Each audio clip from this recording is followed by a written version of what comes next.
پاس سے نکلا تو کہا اے بچے کیا تیرے پاس بھی کچھ ہے؟ تو آپ نے فرمایا ہاں میرے پاس بھی کچھ ہے۔ کہا تیرے پاس کیا ہے؟ کہا میرے پاس 40 درہم ہیں جو مجھے میری والدہ نے دیے ہیں۔ اب وہ حیران رہ جاتا ہے، حضور غوث اعظم کو پکڑ کر اپنے آقا کے پاس لے جاتا ہے، اپنے سردار کے پاس لے جاتا ہے۔ لے جانے کے بعد کہتا ہے سردار یہ بچہ ہے، یہ کہتا ہے کہ میرے پاس 40 درہم ہیں۔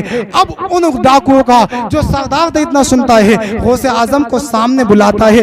بلانے کے بعد کہا کیا آپ کے پاس واقعی 40 درہم ہیں؟ تو کہا ہاں میرے پاس واقعی 40 درہم ہیں۔ کہا نکالو تو صحیح۔ غوث اعظم نکالتے ہیں اور دکھا دیتے ہیں کہ میرے پاس یہ 40 درہم ہیں۔ اب وہ ڈاکو کا سردار کہتا ہے یار تم جھوٹ بھی تو بول سکتے تھے، اگر تم جھوٹ بولتے تھے تو تم بچ جاتے، تمہارا تھوڑی نہ جھاڑا لیا جاتا کیونکہ تم تو معصوم بچے تھے، ہم تو تم پر شک بھی نہیں کر رہے تھے۔ تو غوث اعظم کا جواب سنے۔ غوث اعظم نے کہا تھا کہ جب میں گھر سے نکلا تھا میں نے اپنی والدہ سے وعدہ کیا تھا، میری والدہ نے مجھ سے کہا تھا کہ بیٹا راستے میں جھوٹ نہ بولنا ہے، زندگی میں کسی بھی حالت میں جھوٹ کا سہارا نہیں لینا ہے۔ میں نے اپنی ماں کے وعدے کو پورا کیا ہے۔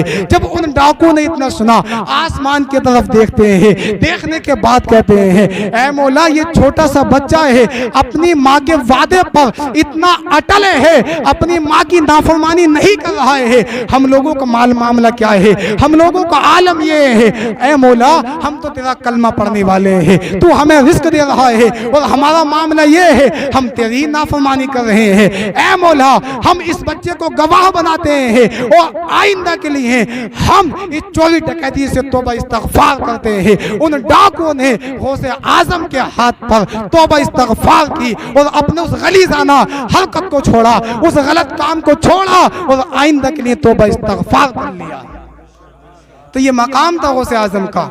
آپ جھوٹ سے کتنے بچتے ہوئے نظر آیا کرتے تھے۔ یہ عالم ہے غوث اعظم کا کہ آپ جھوٹ سے کتنے بچ رہے ہیں۔ آپ کی ماں نے جو آپ سے کہا تھا آپ نے اس وعدے کو نبھایا۔ آج ہم لوگوں کا معاملہ کیا ہے؟ آج ہم لوگوں کا حال کیا ہے؟ جناب ہم نام تو لیتے ہیں، غوث اعظم کے چاہنے والے ہیں، غوث اعظم سے محبت کرنے والے ہیں، مگر عالم کیا ہے؟ جناب غوث اعظم کے طریقے کا طریقہ آج ہم لوگوں کے اندر نہیں ہے۔